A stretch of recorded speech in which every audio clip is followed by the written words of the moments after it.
Terry, it is a pleasure to have a chance to meet you, man. And because mad respect, I'm about the same age as you. So I grew up in the variety TV shows when I was young. And I got a chance, Yeah. of course, to see a lot on those shows, what you do so well today. And it is great that you brought a tradition from back from the 50s, 60s, 70s that we would see on television, and you continue it in some of the grandest places in the world. Congratulations on that, man, on bringing this type of entertainment to everyone. Thank you. Yeah, I used to love those old variety shows, and especially seeing ventriloquists on like Johnny Carson, and of course Laugh-In, and all of the other types of variety shows that were on was a big inspiration to me. I mean, it's not why I started. I found a book in my school library, and I had seen ventriloquists, but it looked fascinating. It looked interesting, and it just captured my imagination and fascination. And as a result, I pursued the art.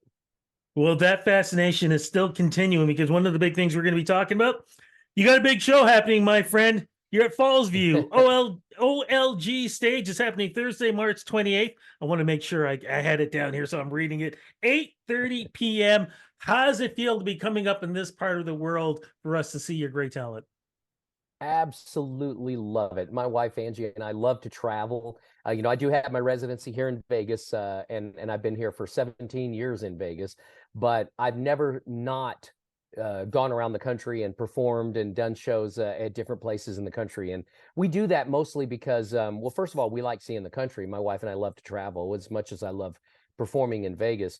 It is really wonderful and fun to get out and to see the world, but also. A lot of times I'll get emails and letters from people that say, please come to this area. My grandma wants to see you, my dad wants to see you, whatever. And so we are able to bring the show out to different parts of the country that for people that can't travel. So Well, what's the show going to be like? And if I'm correct, don't you have somebody who's going to be with us on that show? You've got right next to you. I do. Are you out here? Yeah. Hi. How's it going? I'm Winston the impersonating turtle. Yes, he is. Winston the impersonating turtle, and I definitely will be there. Yes, he will. So Oh, we've got Winston the turtle, who really, what people don't realize is, first of all, the show is very, very funny. Yes, it is very funny. So you'll laugh very, very hard. But we also do a lot of impressions of singers. We do music and comedy and ventriloquism and puppets. And oh wait, you have puppets in your show? I do. I love puppets. So do I. Yeah. Well, obviously I do. So, but anyway, yes. So, but it's not like a puppet show. Don't feel like you're going to be going to see a kid's puppet show. It is a show that is for the adult intellect, let's see, and adult humor. That does not mean it's dirty. It's not a dirty show. It's a clean show. It is a family show. But I like to say it's a PG-13. Yeah, we have a few jokes in there that the adults will get, but the kids may not. Right. could I ask him a quick question? Yeah. Well, Yeah. yeah, well, what's it like working with Terry, though? I mean, because, even though he's on the marquee, I mean, you're one of the big stars. Yeah, it's kind of weird. I'm not really sure what he does. He just kind of stands there with that weird look on his face. I do all the work. That's true. Well, I cannot wait to see you at Fallsview. I'm so looking forward to that. But my So friend, we need excited. to talk about your career because it is extremely inspiring. Like you talked a little bit about just about earlier about finding this book, but it's one thing finding a book, and it's one Hmm. thing finding friends like this to help you out and continue your career. But to put this all together is another thing because you have to have talent. How did you discover that you had this talent? Well, I was always able to sing. Wait, you sing too? Yeah, I sing. I'm Winston the impersonating turtle. Right. So he does impressions of singers. But yeah, I started singing when I was like one of my very first memories is singing a song for a bunch of adults in our church cafeteria. And I really liked the feeling of being able to sing in front of an audience and just be able to perform and make people laugh and enjoy themselves. And so I had done several things. I was a magician for a while, and I did poetry reading and I did singing, and I found a book on ventriloquism when I was 10 years old. And as a result, I just kind of it captured my fascination, and I started realizing that I had the physical attributes to be able to do it. I think you have to be born with an ability to do it. Anyone can learn, but to do it really, really well, you really have to be born with a gift. And I realized pretty quickly that I was born with a gift to be able to do ventriloquism. And went out, bought myself a puppet and started doing little puppet shows for ventriloquism shows. I would do magic and balloon animals. It was $25 to get me to play your birthday party when I was 10 and 11. And so I was able to raise enough to buy a bigger and better puppet, and really never deviated from the thought that one day I wanted to be a professional ventriloquist. Yeah. He claims he can do it, but actually I do all the work, as we say. I was gonna say, when did you two meet? Oh, that's an interesting story. Do you want to tell it? I'll tell it. Okay, I'll jump in if I need to. Yeah, I'm just fixing your thing. Oh, thank you. Yeah, it was a little crooked. Okay, thank you. Yeah. So Winston and I actually, a lot of people think he was my first puppet. Not even close, right? My first puppets were just typical ventriloquist. I guess you could say dummies. Yeah, because I'm the only one that's not a dummy, right?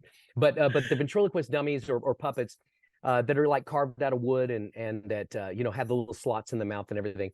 But I was doing this bit where I would sing as Louis Armstrong, and I was doing What a Wonderful World, but I was doing a duet with Kermit the Frog. He had this little Kermit the Frog puppet, right?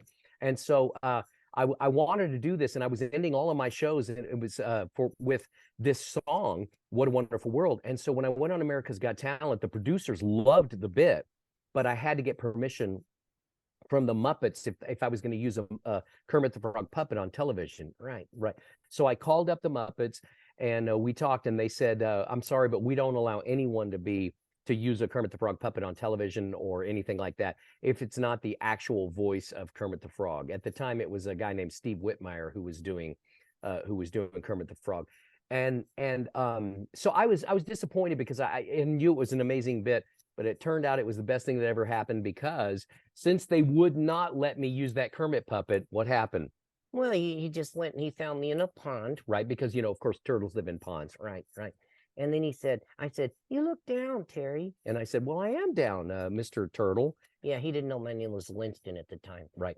And then I said, what can I do to help? And I said, well, can you do an impression of Kermit the Frog? And I said, I hold Kermit the Frog here. Right. So that's actually how it happened. And so I was able to do Kermit the Frog. No, the voice of Kermit the Frog. Right. The voice of Kermit the Frog. And I would do Louis Armstrong. And we actually did that on America's Got Talent. And so it helped to get us through to the next round. Winston, what was it like doing America's Got Talent? I mean, it's seen on so many channels. It's running again now. I mean, it's insane. What is it like to be on that with Terry and working together? Oh, I became very popular in the reptile and amphibian community. He did, yes. All the reptiles and amphibians just fell in love with Winston, and all the humans fell in love with me too. That's true. And you know what? I have to say that I don't believe I would have won America's Got Talent without this turtle. Yeah, a turtle that can sing "Crying over you." That just captured the hearts of America. Yes, it did. But Winston, you have other friends that as the career has gone along and playing the big places like Fallsview Casino, there are other friends too, because one of my favorite is Michael Jackson. I love when you guys work together. What is it like to have all those other friends also taking part in this great stage show? Well, as long as they know I'm the star, I get along with them. Right, that's true. He is the star. But, it really is fun to be able to have all these different characters. And I do have several puppets. I've got like 12 or 13 puppets that are of real celebrities, some living, some not. And we've got Michael Jackson, we've got David Bowie, I've got Stevie Wonder, I've got Paul McCartney, I've got, so many others, a lot of different characters that I have. But also we have an Elvis impersonator, Maynard Tompkins, right? Maynard Tompkins, the Elvis impersonator. We've got Vicky the Cougar, and amazingly, Vicky is more adult centric. I mean, again, the show is definitely not dirty. It's a PG-13 with adult intellect humor. But you'd be amazed at how many kids Vicky the Cougar is their favorite puppet. It's really fun to have Vicky. And then we've got Dougie, that stoner kid that we all knew in high school that used to be like, hey dude, it's so good to be here. I created a character named Dougie Scott Walker, who is that kind of guy. You know, he's like, I live in my mom's basement, dude. You know, that kind of thing. He'll be there. Walter T. Airedale, our country puppet. Yeah, he likes to imbibe in adult beverages. That's true. He does like to imbibe in adult beverages, and that's kind of his thing. Well, he's that old-fashioned country singer. You know, I don't know if a lot of people know, but back in the day, you know, the people like George Jones and all these and Waylon Jennings and all these people, they would always go on stage and they would have had too much to drink. And that was kind of the way old country. Well, that's kind of what I created the Walter T. Airedale country singer as. He's that old-fashioned guy that's like, yeah, here I can sing, you know. But we have a lot of fun with it, and there's just lots of great characters, lots of great music, and you will leave the show feeling a lot. Your heart will be lighter. Yes, and you'll be laughing a lot. Yeah, we believe our job is to spread joy and happiness to the world. And that's what my job as a turtle is to do. Exactly. But Winston, when you guys are off stage, you're still giving back. I know there are charities that you're involved with as well. Of course. Yes, I'll tell them about the charities. Okay, yeah. We work with military, first responders, and those people that really dedicate themselves to serving others. And so I know there's a lot of charities, but we try to find different avenues of those charities than other military or first responder type charities. And but it's something that's very close to our heart. We've actually donated millions of dollars through the generosity of our fans. And what we do is I don't, you know, because God has blessed me so much in my world, in my life, and my career. And so what we do is we offer things for people to purchase online. And when you go to my store, it's terryfator.com, click on the shop button. 100% of the proceeds of everything that we sell on that shop goes to the Terry Fator Foundation and goes to help wonderful people who dedicate their lives to serving others. It's wonderful. It's amazing. What advice could you give future talent who want to follow in both of your footsteps? What advice can you give them? Because it's not an easy thing to do, but man, when you get it down packed like the two of you do, it's an amazing thing to watch and listen to.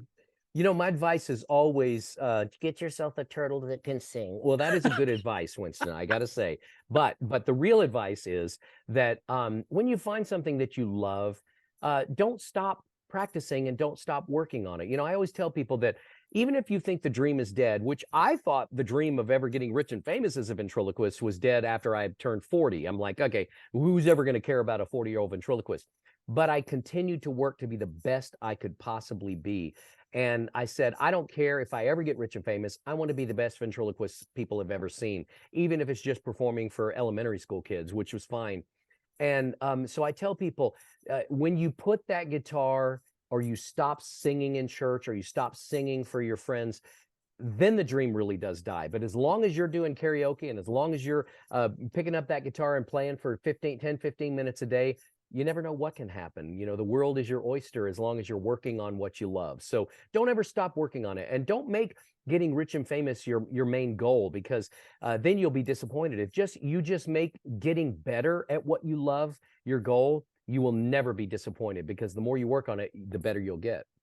Terry, is there ever going to be a chance that we're going to see both of you and the rest of your friends together in a feature film or something like that? I feel like something's just waiting out there. And also, we got to remind people too, you wrote a book too, didn't you?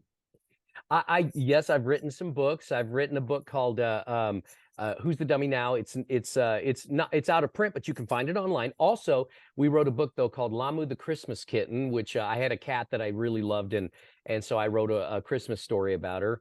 And we're writing a book called well, there's another book on Winston. Yeah, of course I have to have my own book. And I wrote a book called The Zombie Who Saved Christmas, which is not out yet, but we'll be doing that, about a little tiger zombie that saves a wonderful little city filled with animal characters. But yeah, I like to write. But yes, you know, who knows about a feature film, but we are actually in the process of working on getting a Christmas special on television, and we'll have more details on that later on in the year. Oh, fantastic. Winston, as we're wrapping this up, quick question. What do you want to say to the fans who are going to be coming out to the Fallsview Casino show, who are going to get a chance to see the both of you for the first time and the rest of your friends? What do you want to say to them? I can promise you that when you come to our show, you're going to leave feeling much happier and more joyful than you were when you came. You know, that's true. So if you're going through a rough time, a rough patch, something is, you're just feeling a little down, I can promise you you're going to be laughing, you're going to feel happy and joyful when you're done, which is really what we do. And so give yourself an hour and a half of laughter and fun and joy.